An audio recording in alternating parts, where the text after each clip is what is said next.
अभी पिछले दिनों आपने पशीन में जलसा किया और उसमें बहुत सी दीगर पार्टियों के रहनुमा भी आपके साथ थे और हमने सुना है कि आप मज़ीद भी जलसे करने वाले हैं। लेकिन दूसरी तरफ जो खैबर पख्तूनख्वा के चीफ मिनिस्टर हैं अली मीन गंडापुर साहब, उनसे जब पूछा जाता है कि क्या आप इमरान खान साहब की रिहाई के लिए किसी से मुज़ाकरात करें, वो क्या जवाब देते हैं, ज़रा सुनें। इस वक्त जो खान साहब की जो रिहाई की खबरें चलती है, इसमें ये बताया जा रहा है कि आपका मैन किरदार है और मीडिएशन के लिए आप कोर कमांडर से भी मिले। कोई मुज़ाकरात की या मीडिएशन की, तो मैं ये कहूँगा कि इमरान खान साहब ने खुद भी हमेशा कहा एक बात, बारहा कहा कि मैं बातचीत करने को तैयार हूँ पाकिस्तान के लिए। उन्होंने ये भी कहा कि अगर मेरी वजह से पाकिस्तान की तरक्की होती है मेरे हटने से, तो मैं हटने को भी तैयार हूँ। बाकी इमरान खान की जो रिहाई की बात है, हम उसके लिए पूरी कोशिश कर भी रहे हैं, हम करेंगे भी सही, हमारी टीमें लगी हुई हैं, सारे जेली केसेस हैं। तो गौर साहब, अली मीन गंडापुर साहब ने कोई तरदीद नहीं की, वो कह रहे हैं जी हम लगे हुए हैं इमरान खान साहब को रिहा कराने के लिए। तो मुज़ाकरात अच्छी चीज़ है, बुरी चीज़ नहीं है, लेकिन एक तरफ हुकूमत के खिलाफ तहरीक भी चल रही है और दूसरी तरफ मुज़ाकरात भी हो रहे हैं। तो मुज़ाकरात किससे हो रहे हैं? नहीं, देखें, जहाँ तक मुज़ाकरात उनके कहने का ताल्लुक है, तो ऑब्वियसली पॉलिटिक्स में अगर आप है तो डायलॉग का दरवाज़ा तो बंद नहीं होना चाहिए, डायलॉग ऑल द टाइम होने चाहिए।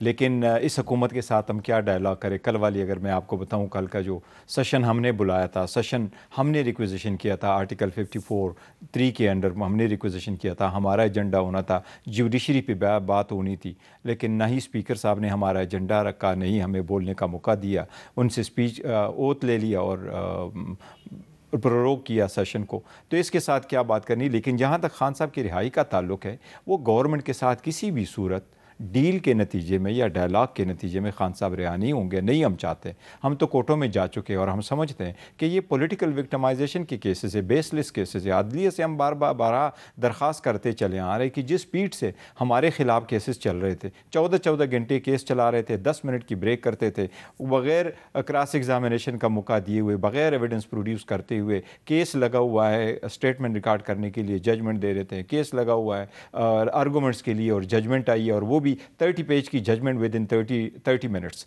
तो ये सारे ऐसी चीज़ें कि अगर अदलिया इसको देखे और खुले दिल के साथ करे और इंसाफ के तकाज़े पूरे करके देखे, तो हमें उम्मीद है इंशाअल्लाह ताला इसी महीने हमारी सारी 3 जो जजमेंट से आई हैं ये ख़त्म हो जाएगी और खान साहब रिहा होंगे इंशाअल्लाह ताला। इसी महीने होने ये चाहिए था मीर साहब कि ये इवन ईद से पहले होने चाहिए था। हाँ। क्योंकि केस जो चल रहा था, इसकी अपील में इतना टाइम नहीं लगना चाहिए। इलेक्शन जो तोशा खाना का केस है, नेब का केस, उसमें नेब के प्रोसिक्यूटर ने, वकील ने खुद एडमिट किया कि ये जजमेंट सस्टेनेबल नहीं है, आप सस्पेंड कर दें। अब रही बाकी 2 केसेस, और एक जो अलकादर वाला केस है जिसमें बेल का इशू है, उसमें तो खान साहब ट्रस्टी है, उसमें तो न लेने की बात है न देने की बात है, बल्कि जो 2 गवाह थे सरकार के, दोनों ने एडमिट किया कि खान साहब ने इसमें फ़ायदा नहीं लिया और खान साहब की स्टेटस ट्रस्टी के अलावा और कोई नहीं। तो ये भी ख़त्म होने चाहिए।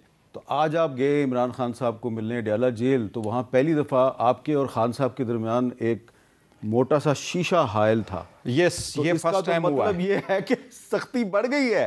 सख्ती, देखो, इनके तो इरादे यही है। अगर आज से इन्होंने शीशा रखा और हमें बोलने नहीं दे रहे हैं, तो इसका मतलब ये कि इनका प्लान तो यही है कि खान साहब को कुछ ज़्यादा अरसा के लिए रख लें। शीशा रखने का मकसद क्या है? शीशा आने ना, मैं खान साहब के साथ कभी कान में बात करता था, या इसकी सम टाइम हमारी पॉलिटिकल लीडरशिप जाती थी, वो जो खान साहब ऐसे बात करते थे, जो खान साहब ऐसे बात करते थे, तो इन्होंने वो रखा है कि ये आप बात न करें। लेकिन ये हाई कोर्ट की ऑर्डर की वायलेशन है। अच्छा, हाई कोर्ट ने कहा था डिस्क्रिमिनेट नहीं करेंगे, जो रूटीन की आप मीटिंग कराएंगे वहाँ आप कराएंगे, कोई नहीं बैठेगा वकला की मीटिंग में। तो ये वकीलों वाली मीटिंग। अच्छा, इसमें कोई मैं इंस्ट्रक्शन आल्दो भी लेता हूँ, सारी इंस्ट्रक्शन खान साहब से लेता हूँ। पार्टी के लिए being a chairman is very tough Mir साहब, लेकिन जब आप लेते हैं तो each in everything is Khan साहब के अप्रूवल के साथ, कंसेंट के साथ। क्योंकि मैं हमेशा कह रहा हूँ कि न मैं खान साहब का सब्सटीट्यूट हूँ, न मैं उसका कंपेटिटर हूँ। मैं यही चाहता हूँ कि ये इंप्रेशन ही कभी ना जाए कि जी वो सीट पर बैठा है, पर यही चले कि वही हमारा चेयरमैन। पार्टी के अंदर कुछ लोग जो हैं वो आपसे थ्रेटेंड क्यों फील करते हैं? मीर साहब कुछ करते होंगे, लेकिन मैं समझता हूँ नहीं, हमारी यूनिटी बरकरार है। अच्छा, आन एंड आप इख्तिलाफ होता रहता है, वो आ भी जाते हैं, कभी मीडिया पे आते हैं, लेकिन जो हमारा कंसेंसस से डेवलप्ड हो जाता है। So this is the opinion, the decision. चले, आपने कहा कि कभी कभी इख्तिलाफात हो जाते हैं, तो वो जो कभी कभी वाले इख्तिलाफात है, मैं चाहता हूँ कि थोड़ा सा उनको समझ लें। कि अभी पिछले दिनों हमारे शो पे शहरियार अफरीदी साहब ने एक बात की, ज़रा सुने वो क्या कह रहे हैं। बैरिस्टर गौर साहब, ये भी मेरी पार्टी की इज्जत है। मैंने उन्हें क्या कहा है कि लॉयलिस्ट को प्रमोट करें, वर्कर्स को प्रमोट करें। मेरा कोई ज़ाती एजेंडा नहीं, मैं अली मोहम्मद ख़ान हम ओहदों के लिए नहीं आए। लेकिन क्या वजह है कि अली मोहम्मद ख़ान और शहरयार हजम नहीं हो रहा? किसको नहीं हजम हो रहा? अंदर के मुनाफिकों को। अच्छा जी, जरताज गुल कौम की बेटी नहीं है, पार्टी क्या कर रही है उसके साथ? ऑन क्यों नहीं किया जा रहा? आपके ख्याल में जरताज गुल को पार्टी ऑन नहीं कर रही? जरताज गुल हो गया, उमर डार हो गया, अली मोहम्मद खान हो गया, शानदाना, जुनैद अकबर, आमिर डोगर, जैन कुरे, एक बहुत बड़ी लिस्ट है। ये क्या है? जितने नाम शहरयार अफरीदी साहब ने लिए, सब की मैं बड़ी इज़्ज़त करता हूँ और ख़ासकर शहरयार अफरीदी साहब के हमारे भाई हैं। वो जो कुछ बोलते हैं उसका हमें बहुत लिहाज है, बहुत लिहाज है। दवे जिस तरीके से वो पार्टी के साथ सख्त हालात में खड़े रहे हैं, जो लॉयल्टी शो की है उससे। अलबत्ता इससे मैं अक्सर उनसे इख्तिलाफ़ करता हूँ कि जी जो कुछ आपने कहना है आप पार्टी के प्लेटफॉर्म पे कहें, और जिस तरीके से वो इशारा दे रहे हैं तो हम पार्टी के ही वर्करों को प्रमोट करते हैं। वो समटाइम अभी हमने पॉलिटिकल कमेटी बनाई थी, क्योंकि हमारी कोर कमेटी में ऑलमोस्ट 75 बंदे हो गए। लास्ट टाइम हमने उसमें कुछ एडिशन कर रहे थे, खान साहब ने मुझसे पूछा कि आपके साथ कोर कमेटी में कितने लोग हैं, तो मैंने कहा खान साहब इस वक्त मेरे पास 68 है, तो इसलिए कुछ थोड़े बंदे हमने ऐड कर दिए। तो इसकी वजह से तनाजुर में हमने पॉलिटिकल कमेटी बनाई, लेकिन पॉलिटिकल कमेटी का हर एक जो मेंबर है वो खान साहब ने नाम दिया और उसके हिसाब से हमने उसका नोटिफिकेशन करवाया। ये वाली बात है, लेकिन वी आर स्टिल कंसिडरिंग कि अगर उसमें हो हमने इन्हें नंबर बढ़ाने हैं तो इंशाअल्लाह ताला शहरयार अफरीदी साहब वुड भी देयर। और अगर वो किसी कमेटी में हिस्सा नहीं भी है, अगर किसी कमेटी में वो हिस्सा नहीं भी है, तो मैं नहीं समझता कोई ऐसा डिसीजन हम करते हैं जिसमें शहरयार अच्छा, तो शहरयार अफरीदी साहब अलीमीन गंडापुर साहब से भी नाराज़ नज़र आते हैं, इसकी क्या वजह है? नहीं, वो एक स्टेटमेंट उन्होंने दी है और वो नाराज़गी की नहीं है जिन्होंने वो सेनेट वाले की तरफ शायद आप इशारा कर रहे हैं। उन्होंने उसका जिक्र किया था सबके बारे में, जिस पे मैंने उनको कहा था कि आप हमें बता देते।